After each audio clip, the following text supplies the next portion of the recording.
আকাশবাণী কলকাতা জেলা চিঠি দক্ষিণ ২৪ পরগনা থেকে লিখেছেন আমাদের সংবাদদাতা গৌতম মণ্ডল। বাংলা ক্যালেন্ডারের বসন্তকে অনেকেই মধুমাস বলে থাকেন, কারণ শীতের পরেই বসন্তের দক্ষিণা বাতাস মন প্রাণ জুড়িয়ে যায়। জেলায় শীতের দাপট কমতেই বসন্তের মাঝামাঝি তাপ প্রবাহ শুরু হয়েছে জেলা জুড়ে। এই গরমেই অষ্টাদশ লোকসভার দামামা বেজে উঠেছে। দেশ জুড়ে চালু হয়ে গিয়েছে আদর্শ আচরণবিধি।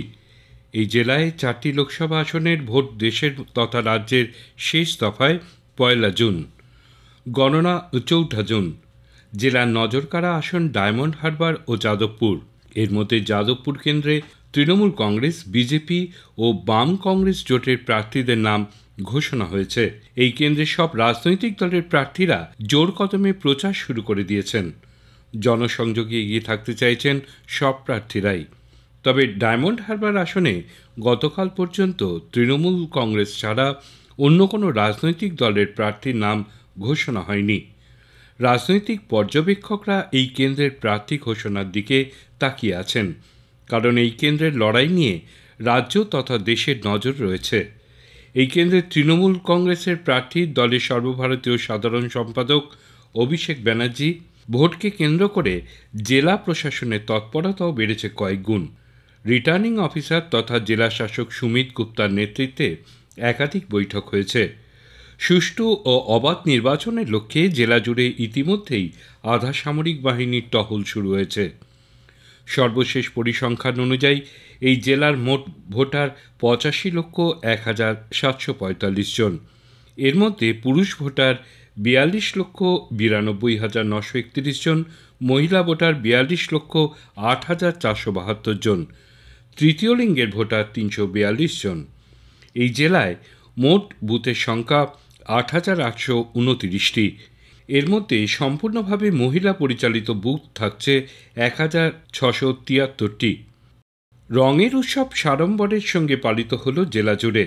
জেলার প্রাচীন মন্দিরগুলিতে বিশেষ পূজার্চনার আয়োজন করা হয়েছিল।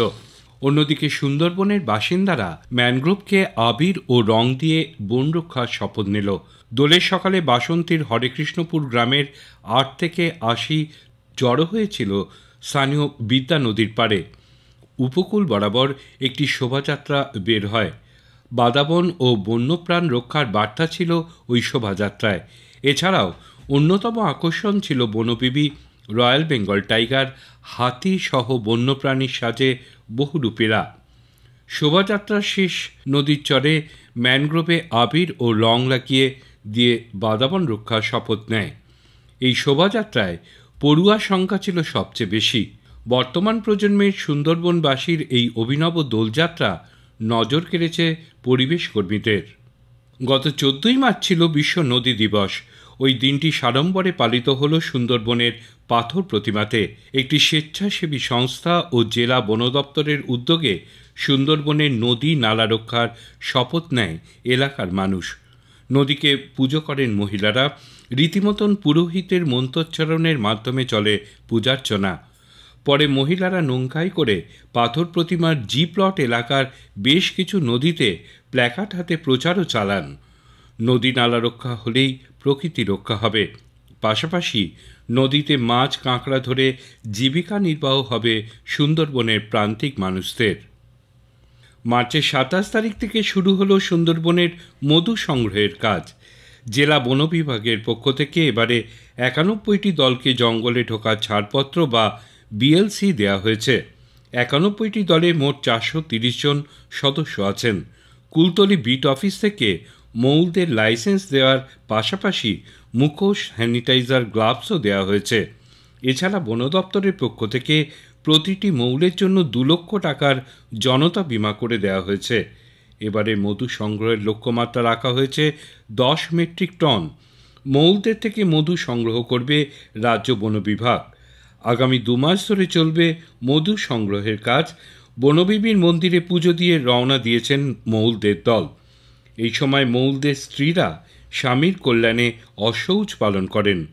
স্বামীরা বাড়ি ফেরার পর তারা আবার স্বাভাবিক জীবনে ফেরেন।